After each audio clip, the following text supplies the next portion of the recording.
Hello everyone. कल तक हमने देख लिया था governor of Bengal and then हमने कई सारे गवर्नर जनरल ऑफ बंगाल देखे थे। अब हम last governor general of Bengal और first governor general of India के बारे में बात करेंगे, जो कि थे विलियम बेंटिक।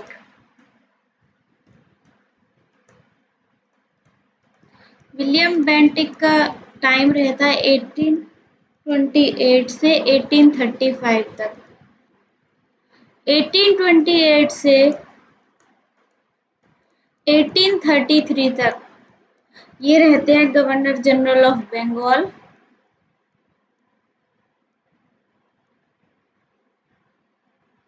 फिर 1833 से 1835 तक ये रहते हैं गवर्नर जनरल ऑफ इंडिया। तो ये आखिरी गवर्नर जनरल ऑफ बंगाल थे और first governor general of India थे। अब इनके बारे में हम कुछ पॉइंट्स देखेंगे। सबसे पहले इन्होंने क्या किया, सती 1829 में सती प्रैक्टिस को प्रोहिबिट किया।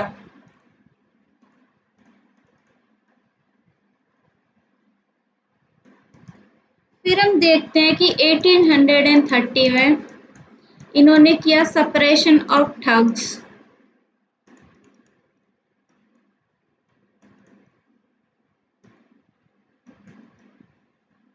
1835 में फिर एक इन्होंने मेजर चेंज, 1835 में इंग्लिश को ऑफिशियल लैंग्वेज बना दिया।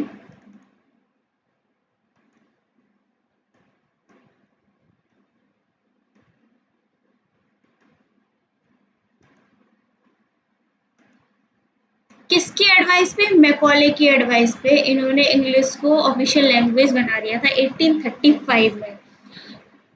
मैकॉले को कहा जाता है father of Indian judicial system.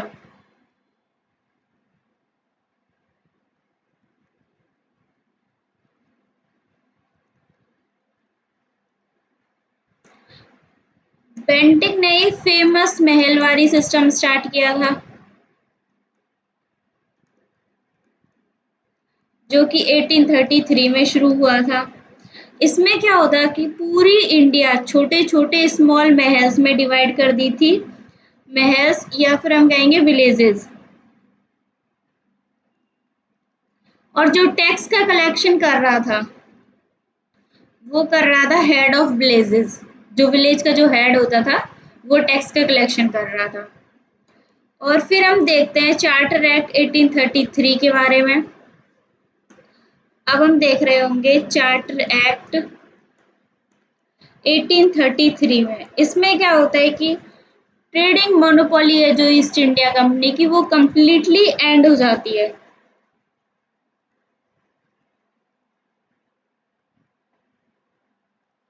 और दूसरा हमने देखा governor general of Bengal to governor general of India.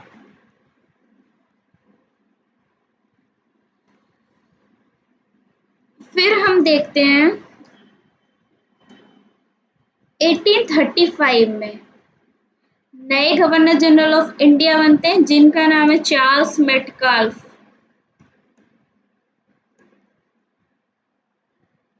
जो कि रहते हैं 1835 से 1836 तक।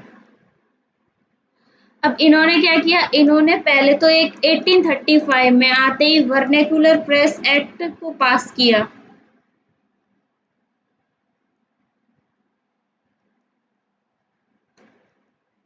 और सारी की सारी रेस्ट्रिक्शंस रिमूव कर दी प्रेस पे से, जो भी रेस्ट्रिक्शंस थी। इनको कहा जाता है लिबरेटर ऑफ प्रेस, क्योंकि इन्होंने जो भी प्रेस पे जो भी रेस्ट्रिक्शन लगाई गई थी वो सारी रिमूव कर दी थी, और इसलिए इनको लिबरेटर ऑफ प्रेस कहा गया। फिर हम देखते हैं नेक्स्ट जो हमारे गवर्नर जनरल इंडिया के होते हैं वो होते हैं ऑकलैंड। ऑकलैंड का टाइम रहता है 1836 से 1842 तक। इनके टाइम पे इंडो एंग्लो अफगान वॉर हुआ था।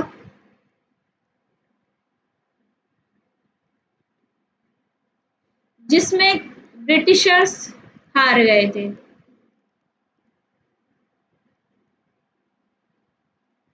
और इसको कहा भी जाता है कि ये काइंड ऑफ ऑकलैंड की मिस्टेक थी, ऑकलैंड्स फॉली कहा जाता है। फिर अब हम देखते हैं 1842। फिर हम देख रहे होंगे जो नेक्स्ट वाइसरॉय हो रहे हैं हमारे, वो आते हैं हेनरी हार्डिंग।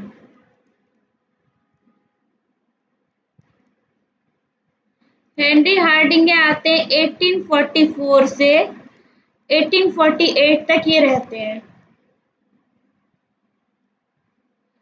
हेनरी हार्डिंग के टाइम पे पहला एंग्लो सिख वॉर लड़ा गया,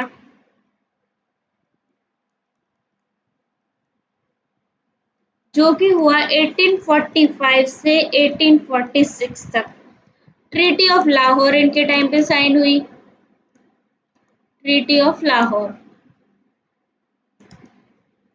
जिसमें इन्होंने क्या किया, 50% एरिया कवर कर लिया था, 50% ऑफ एरिया अंडर ब्रिटिशर्स।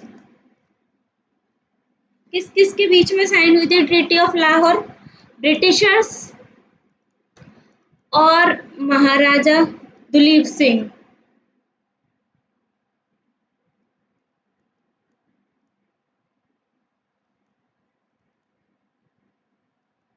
फिर जो next governor general of India बनते हैं वो होते हैं हमारे लॉर्ड डलहौजी, 1848 से 1856 तक रहते हैं। इन्होंने काफी सारे चेंजेस किए थे।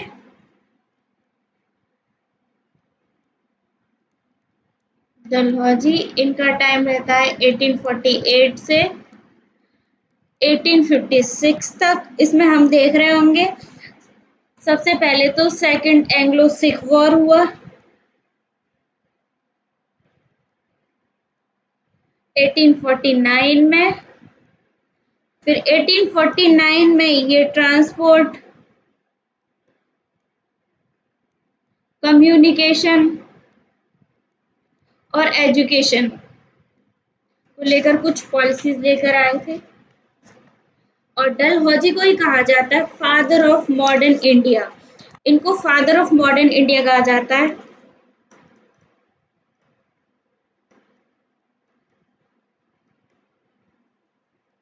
अब हम देखते हैं इनको क्यों कहा जाता है फादर ऑफ मॉडर्न इंडिया। सबसे पहले इन्होंने फर्स्ट रेलवे स्टार्ट करी इंडिया में, जो कि शुरू होती है 16 अप्रैल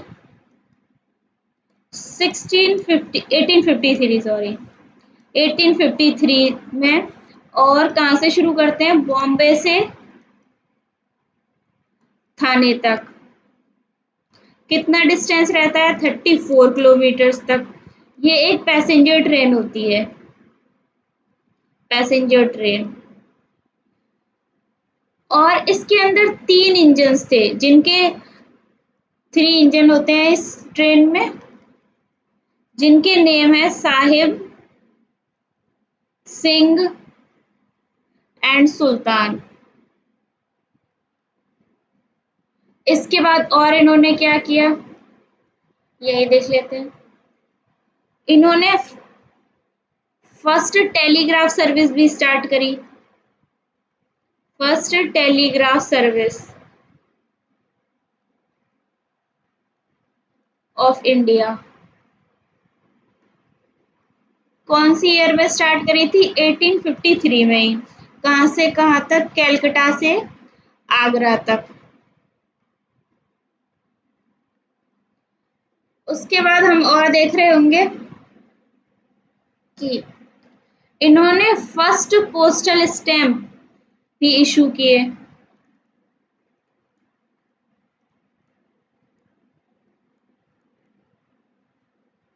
कब किए? 1854 में।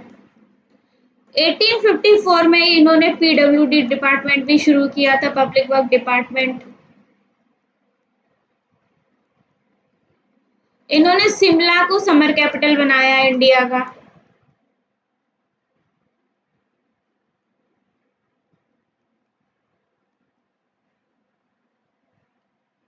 फर्स्ट इंजीनियरिंग कॉलेज भी इन्होंने ही शुरू करवाया।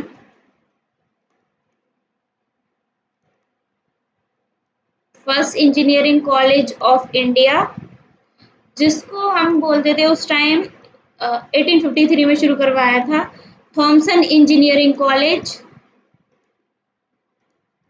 जिसको आज के टाइम पे बोला जाता है आईआईटी रुड़की। तो इसको लिख देते हैं आईआईटी रुड़की। फिर इसके बाद ये क्या लेकर आए, इन्होंने पास किया window remarriage act. William Bentinck ने सती कस्टम को एबॉलिश किया था, ये लेकर आए थे विडो रिमैरिज एक्ट। किस ईयर में लेकर आए थे, 1856 में। किसकी हेल्प से, इनकी हेल्प करी थी इसमें ईश्वर चंद्र विद्यासागर जी ने।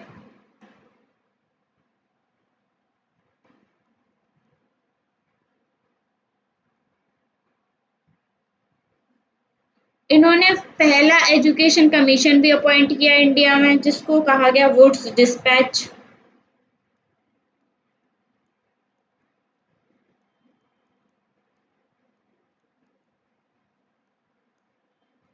फर्स्ट एजुकेशन कमीशन इंडिया में। फिर इनकी एक फेमस पॉलिसी आती है doctrine of lapse. Doctrine of lapse से इन्होंने कई सारे स्टेट कब्जाए थे। सबसे पहले 1848 में इन्होंने कब्जाया सतारा को। फिर 1849 में इन्होंने कब्जाया जैतपुर को। फिर इन्होंने 1849 में संबलपुर को भी कब्जाया था। फिर हम देखते हैं 1852 में उदयपुर। फिर 1853 में झांसी। फिर 1854 में हम देख रहे होंगे नागपुर। फिर लास्ट में आता है अवध। अवध और लखनऊ को इन्होंने कब कब्जाया था, वो 1856 में। इसको लिया था पुअर एडमिनिस्ट्रेशन रीजन बताया था। Due to poor administration we are taking Awadh under our control, ऐसा इन्होंने कहा था। फिर हम देखते हैं कि डॉक्ट्रिन ऑफ लैप्स होती क्या है। डॉक्ट्रिन ऑफ लैप्स में क्या था कि जैसे किसी भी किंग का कोई रियल सन नहीं है, कोई रियल उत्तराधिकारी नहीं है, तो फिर वो स्टेट ऑटोमेटिकली ब्रिटिशर्स के अंडर आ जाएगा। एडॉप्टेड सन को अलाउ नहीं करेंगे ये लोग। विद दिस डलहौजी भी एंड हो जाते हैं। फिर हम देखते हैं अगले जो गवर्नर जनरल ऑफ इंडिया आते हैं वो होते हैं लॉर्ड कैनिंग। लॉर्ड कैनिंग रहते हैं 1856 से 1862 तक। 1856 से 1862 तक इन्होंने सबसे पहले 1857 में आके क्या किया, यूनिवर्सिटी सेटअप करी इंडिया में। और कहाँ कहाँ पर, सबसे पहली कैलकटा, बॉम्बे एंड मद्रास, 3 जगह इन्होंने यूनिवर्सिटी सेटअप की। और जो इन्हीं के टाइम पर ही हमारा हुआ था 1857 का रिवॉल्ट, जिसमें हमारे जो मंगल पांडे थे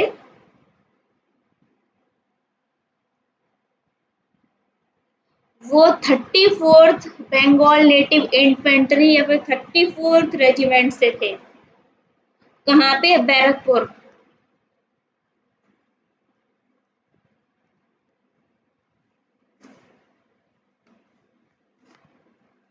इन्हीं के टाइम पे पास होता है government of India act of 1858, जिसमें कई सारे प्रोविजंस आते हैं। जिसमें क्या होता है कि ईस्ट इंडिया कंपनी का ईस्ट कंट्रोल हो जाता है एंड इंडिया में, और अब ब्रिटिश क्राउन के अंडर आ जाता है इंडिया। ब्रिटिश क्राउन के अंडर आ जाता है तो 2 नई पोस्ट क्रिएट की जाती हैं, वाइस रॉय की एंड सेक्रेटरी की। 2 पोस्ट क्रिएट करी, और जो गवर्नर जनरल ऑफ इंडिया थे वो भी एंड पोस्ट को कर दिया एंड। फिर हम देख रहे होंगे जो कैनिंग है, कैनिंग कैनिंग 1856 से 58 तक तो ये रहे गवर्नर जनरल ऑफ इंडिया। फिर 1858 से 1862 तक ये रहते हैं वाइस रॉय।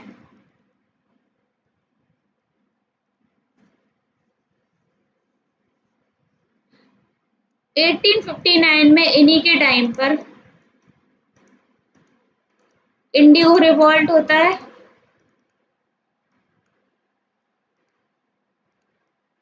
कहाँ पे? नादिया डिस्ट्रिक्ट, बंगाल में, Nadia Bengal.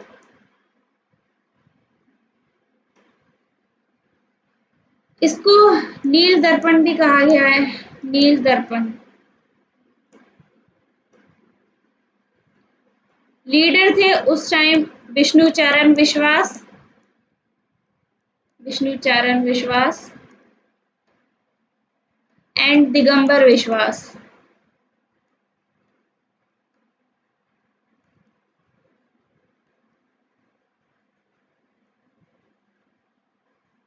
Eighteen sixty two में सबसे पहले बजट पास किया जाता है, फर्स्ट टाइम। किसके द्वारा? 1860 में बजट पास किया जाता है। ब्रिटिश इकोनॉमिस्ट थे जेम्स विल्सन। ये भी कैनिंग के टाइम पे हुआ। इंडियन काउंसिल एक्ट 1861 भी कैनिंग के टाइम पे आया।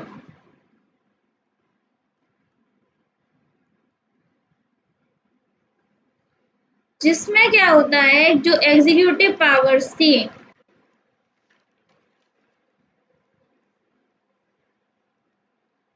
वो वाइस रॉय को दे दी गई थी।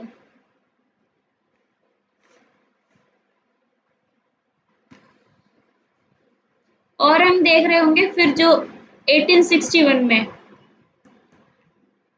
सॉरी 1860 में ही आईपीसी भी पास हुआ, इंडियन पीनल कोड।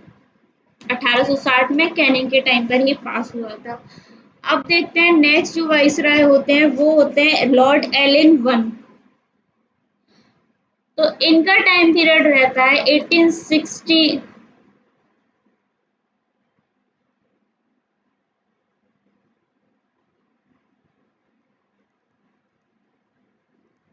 से 1862 से 1864 तक। इनके टाइम पे क्या हुआ था, जो 1862 में हाई कोर्ट सेटअप करे गए थे इंडिया में। कहाँ कहाँ सेटअप किए? Calcutta, Bombay and Madras. इन्हीं तीनों जगह पर यूनिवर्सिटीज भी सेटअप करी गई थी कैनिंग के द्वारा, और यही हाई कोर्ट सेटअप किए। सो इनके बारे में इतना ही है, एलिंग वन के बारे में। अब हम जो नेक्स्ट वाइसरॉय है जो है जॉन लॉरेंस।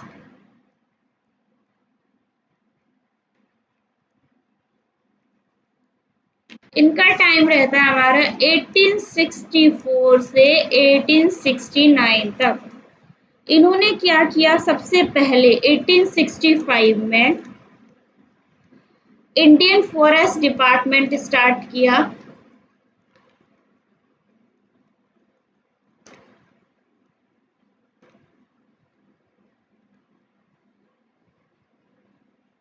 टेलीग्राफिक कम्युनिकेशन को इन्होंने एक्सटेंड किया, कहाँ तक? Up to European countries. Telegraphic communication up to European countries.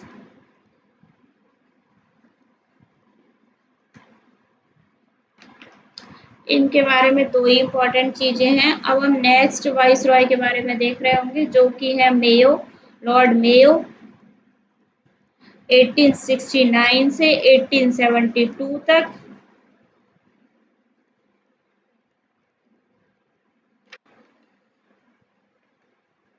इसी के टाइम पे हमारी one of the important personality का जन्म होता है 2 अक्टूबर 1869, मोहनदास करमचंद गांधी जी का।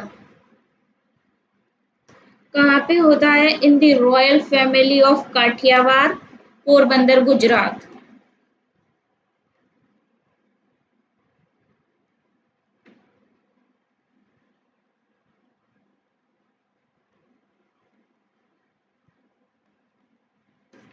मेयो ने पहला सेंसस कंडक्ट करवाया 1871 में, फर्स्ट सेंसस कंडक्ट किया।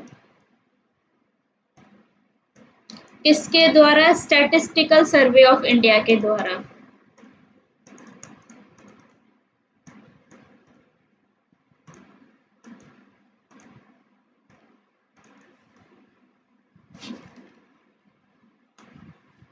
इसके बाद हम देखते हैं कि मेयो ने डिपार्टमेंट ऑफ एग्रीकल्चर और कॉमर्स भी शुरू कराया था। Department of agriculture and commerce.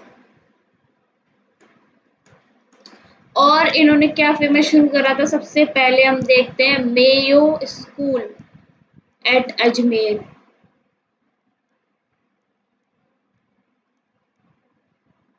जो कि प्रिंस एंड प्रिंसेस के लिए होते थे,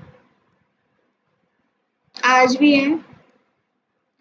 फीस बहुत हाई है, आप भी चाहे तो एडमिशन ले सकते हैं। राजकोट स्कूल एट गुजरात, दूसरा बनाया इन्होंने राजकोट स्कूल गुजरात में।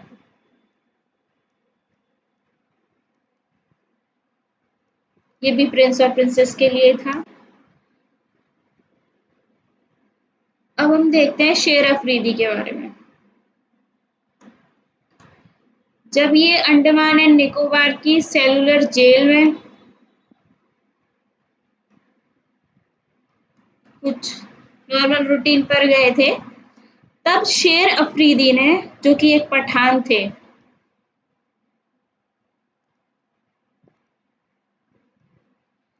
इनको मार डाला। कौन सी ईयर में? 1872 में किल्ड। शेर अफरीदी पठान ने इनको मार डाला। सेलुलर जेल, जो कि अंडमान एंड निकोबार में सिचुएटेड है। किसको मारा? लॉर्ड मेयो को मारा। ये ओनली वाइस रॉय थे जिनका असैसिनेशन हुआ था इंडिया में। इसके बाद हम देख रहे होंगे लॉर्ड लिटन के बारे में। लिटन का टाइम शुरू होता है 1876 से 1880 तक। चलिए देखते हैं लिटन के बारे में भी।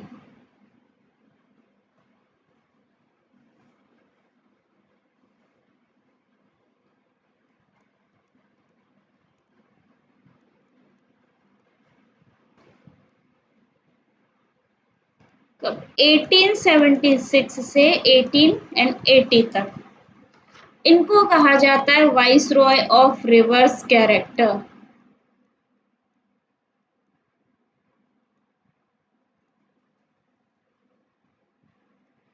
रिवर्स कैरेक्टर का वाइस रॉय कहा जाता है। इन्होंने 1877 में दिल्ली दरबार करवाया था, ग्रैंड दिल्ली दरबार। किसके लिए? क्वीन विक्टोरिया के लिए। जहां पे इन्होंने उनको टाइटल दिया था केसरे हिंद। और जब इन्होंने दिल्ली दरबार करवाया तो हमारे एक फ्रीडम फाइटर थे गोपाल हरि देशमुख। इन्होंने कहा सबकी सब फॉर्मल्स में आएंगे, सूट पहनकर आएंगे। गोपाल हरि देशमुख वहां गए खादी का कुर्ता और धोती पहनकर।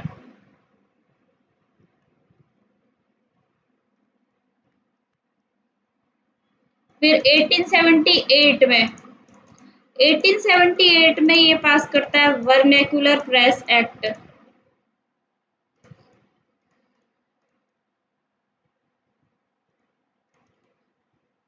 जिसमें प्रेस की फ्रीडम पे ये लगा देते हैं रिस्ट्रिक्शन।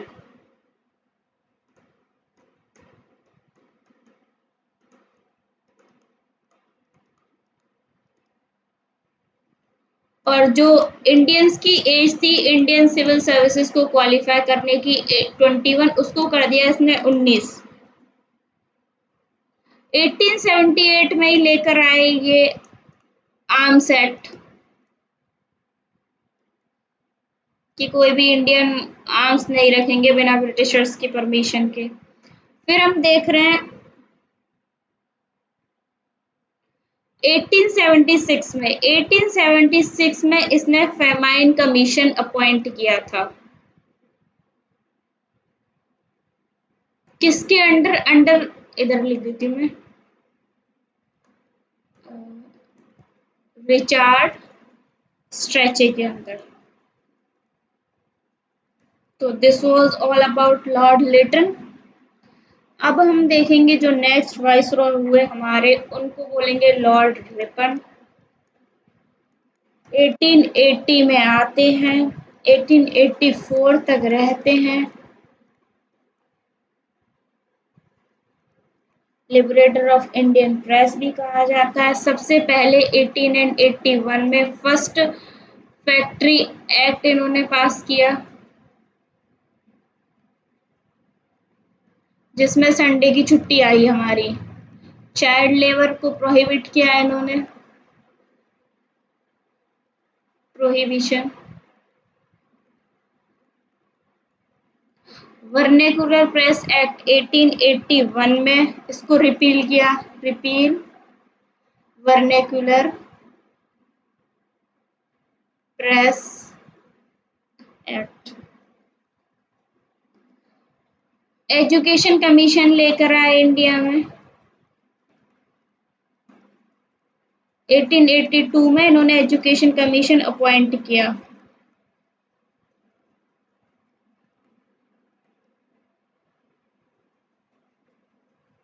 जिसका नाम था हंटर कमीशन। हंटर कमीशन और हंटर कमेटी थी जलियांवाला बाग मैसेकर के लिए। ये सेकेंडरी एजुकेशन में रिफॉर्म्स के लिए था।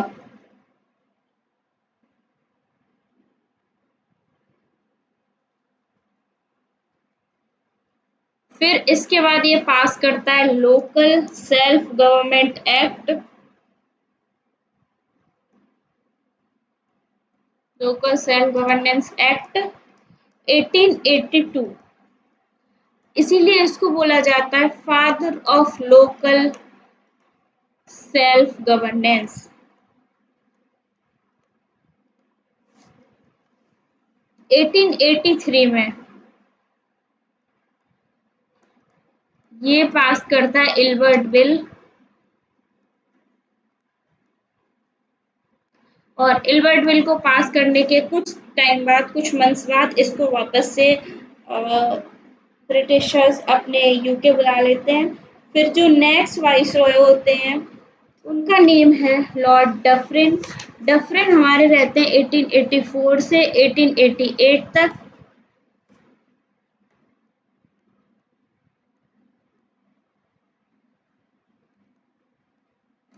दिसंबर 1885 में कांग्रेस बनती है, 1884 से 1888 तक। इनके टाइम पे मेजर एक ही हुआ था, एओ ह्यूम के द्वारा। आईएनसी, इंडियन नेशनल कांग्रेस का गठन होता है। इंडियन नेशनल कांग्रेस कहाँ पर? संस्कृत कॉलेज बॉम्बे।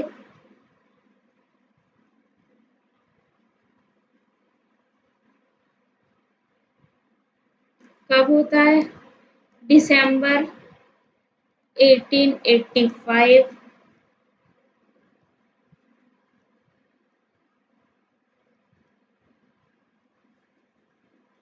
कितने मेंबर थे उस टाइम? 72 डेलीगेट्स थे कांग्रेस में। इनके टाइम पे बस एक ही मेजर इवेंट था। फिर हम जो नेक्स्ट जो वाइसरॉय होते हैं इंडिया के, वो होते हैं लॉर्ड लैंसडाउन, जिनका टाइम रहता है 1888 से 1894 तक। तो लैंसडाउन के बारे में हम नेक्स्ट वीडियो में देखेंगे। आज की वीडियो को यही डिफरेंस पे एंड करते हैं, फिर अगली वीडियो में अपन देखेंगे लैंसडाउन के बारे में। Thank you so much, this was all about this video. Please do like, share and subscribe.